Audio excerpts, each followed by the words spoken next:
Good morning, YouTube. Today is September 26th, Tuesday. Don't look at the camera, Tom. Good morning, boys. How are you? Good morning. Good morning. Thomas, where are you heading today? The Ramp Golf Outing, the Realtors Association of Metropolitan Pittsburgh. We're going to head out there. We're going to represent West Penn. We got the sales manager going and 3 sales representatives. So it's going to be a good day out there at the Monster on the Mon. Very exciting. The Monster on the Mon's always a fun course. What do you hit on the par 3 downhill elevation 4,000 feet? Pitching wedge. We're going to go pitching wedge today. Okay, good luck. We're going to place it in there. If I get a hole-in-one, Anthony owes me $500. I never made that bet. I just heard it. I don't care. Sounds like it's in. It's in. It's placed. All right. Well, can we get a social media post? Can we go live from the tee box or something like that?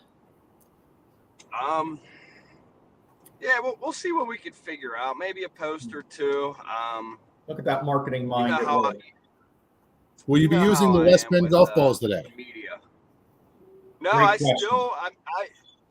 I frankly think that I am golfer number 1 Great question on West Penn's team, and I have never even seen one or received one. And I mean, I could do marketing all day long in my backyard anywhere, and I've yet to get a golf ball. Great response, Tom. My response to you would be a closed mouth does not get fed.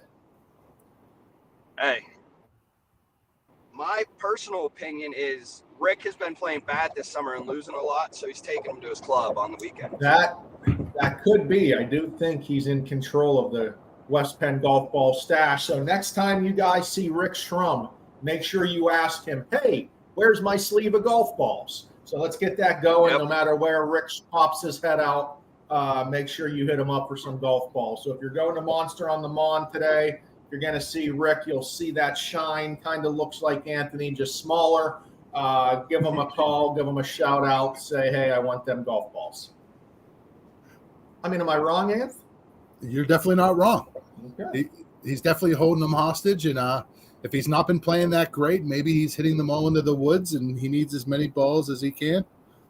That's weird because I hear those West Penn golf balls have birdies in them.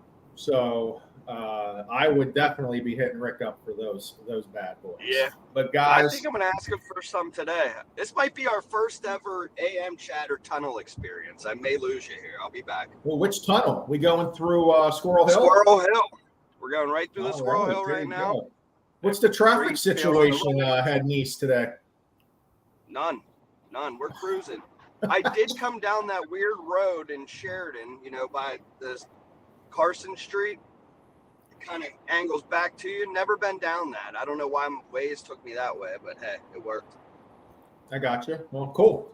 All right, boys. Well, we're still feeling the effect of the Fed's meeting last week. Just the reality of interest rates sticking around a little bit longer than the experts expected, though the experts on the screen here have been anticipating that the entire time. But really, what Fed Chair Powell is talking about and what all real estate agents really across the board are seeing is the lock-in effect.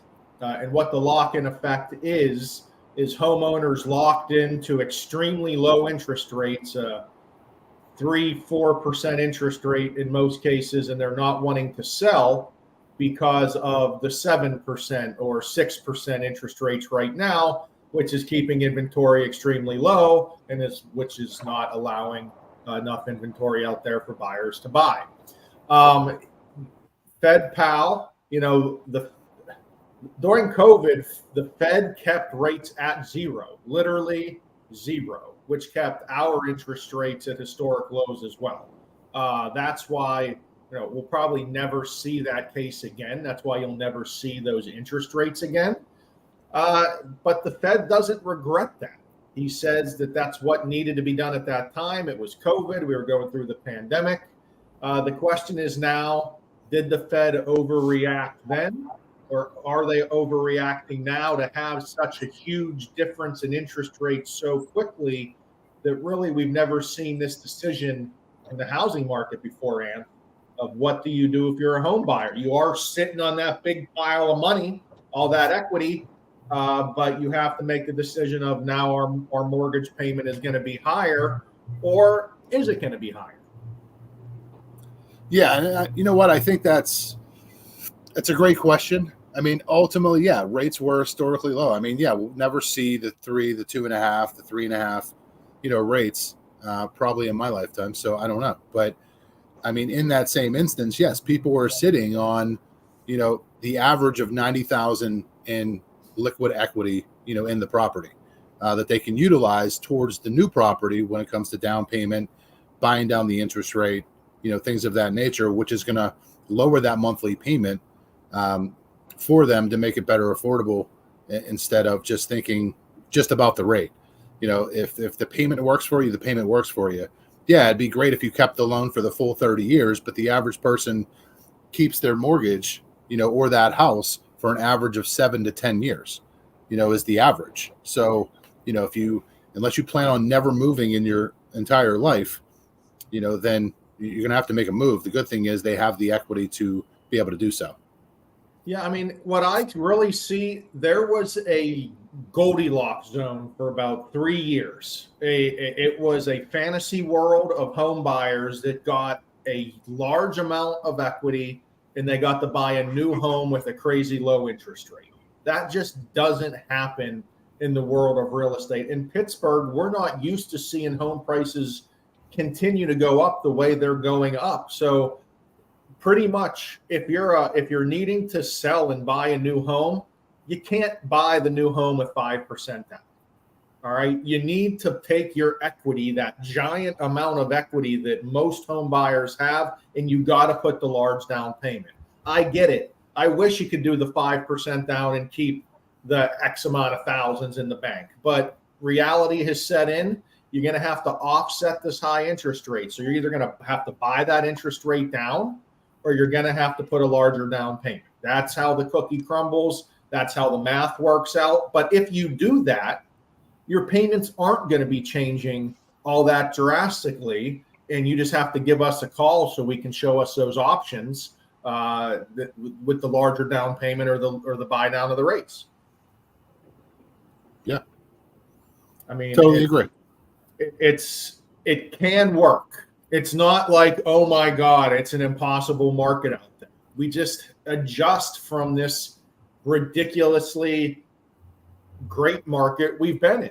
It was just something we haven't seen. If you took advantage of it, you were lucky enough. If not, you just got to keep on trucking and move on with life. That's the way, life is. We're all big boys. We got to pull our pants up and keep working.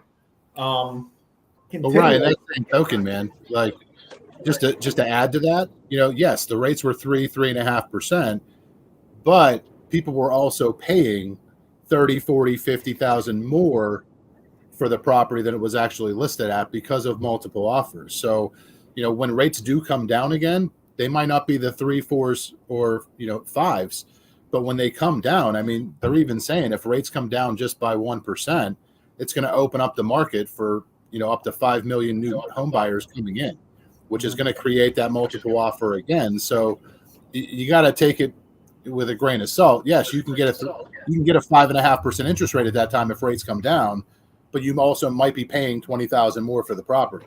Valid. That's absolutely valid. I mean, Tom, you got anything to add there? No, I've been seeing that as well, Anthony. And I mean, I just think that we have to shift this market. I mean, everything's going to be changing. There's going to be home sale contingencies to use that equity because their houses might sit longer. We're going to have to go back to the toll book and use some of those older plays that we used to have, FHA, home sale contingency, things like that. So I think we have to open up the full playbook, stop this Matt Canada stuff with just the conventionals and go for the full little Sunday night Matt Canada action. That's what we have to do. We have to promote the offensive coordinator to the offensive coordinator. And that way it really opens up the playbook to help everything out. So maybe Friday will be called the playbook. Good analogy. Good analogy. Maybe we'll start a new Friday segment, Tommy. We'll open up the playbook and we'll pull something out, something a little bit more unique, maybe something you don't see every day, and open up the Matt Canada playbook for the agents to do a unique offer. That's a great idea. Writing that down for the next segment. Can't wait for that coming your way Friday. I can't wait either. All right, but finishing up here, we're going to talk about FHA loans. You briefed on them quick, Tom. We've been pushing that they need to come back in the market. We are still, 80% conventional, I would say, is the market right now. But FHA loan is one of the 4 main types of loans. Pittsburgh used to be about 50-50 when it came conventional to FHA, and now we're about 80-20. And it was just that crazy seller's market, multiple offers, no seller assistance. It just wasn't a market that was all that beneficial in some cases to FHA. But let's talk about it because everyone discusses FHA loans and, oh my God, that crazy FHA appraisal. Anthony, let's get into it a little bit here. And it's not that bad. It's really not. I mean, the main items that come up is chip paint and steps without a railing. If it's 3 or more steps without a railing inside or outside of the house, it has to have a railing for safety. And if it's chip paint and the home's built after 1978, I don't know if kids are eating paint chips, but it has. If there's chip paint, it has to be scraped and painted. A lot of times it's very minimal for the items that come up, if they come up. But if you're listing a property and you see those issues, have them taken care of ahead of time. It's the cost is super minimal, and you don't have to worry about what program you're going to accept if those items are already taken care of. So those are the most common. And if you're a buyer, there are addendums. There are ways you can put it in the offer to say, hey, Mr. Seller, if you're worried about Mr. or Mrs. Seller, if you're worried about this or that repair, I will take care of X amount of FHA appraisal, items. And that's not home inspection. We're not talking home inspection here. Get your home inspection out of here. Okay, a home inspection is for material defect only. If you look at the definition of why you're going to be terminating for a home inspection, we're looking for material defects on a home inspection, not a squeaky floorboard. But we're talking about issues that come up on the appraisal that the appraiser requires to be fixed to close on the loan. If those pop up, the buyer will pick up X amount of dollars, just ease the seller's mind. Or if you're a buyer walking through the property, you can go do your own checklist. Do you see any health or safety issues? Kind of do a checklist in your head. If you think there's going to be some items, just know what you're going to walk into. Or, chipping and scraping paint can be annoying sometimes, but when we're talking to dollars and cents to buy a home, it's very, very minimal. A can of paint can't cost all that much. No, I think it's about $33. Okay. And I think even with our affiliation with the Penguins and Berkshire Hathaway, I think you can head the PPG paints and even get it for a little bit cheaper. I do believe they have a coupon for a discount. So, guys, don't be so afraid of FHA. That's we're preaching it. Maybe Tommy's playbook will bring some FHA tricks of the trade out on Friday, but more importantly, Tom, the West Penn foursome. Where do we expect to finish today? How's the team morale? Just fill us in. We got a solid team. It's Captain Rick Schrum, Matthew Sokol, King of the South. And King of the South, Sokol. He's on here sometimes in the square. And we have an actual square, Joey Sholey. I'm expecting you 0 of his shots, but it's amazing to me, this Joe Sholey guy. he can't ever show up to any of the big corporate events. He's always got this wet. He's got more friends that are getting married in 2023, but somehow the golf outing Joe Sholey is there for. It seems like a Sholey. That's all I have to say.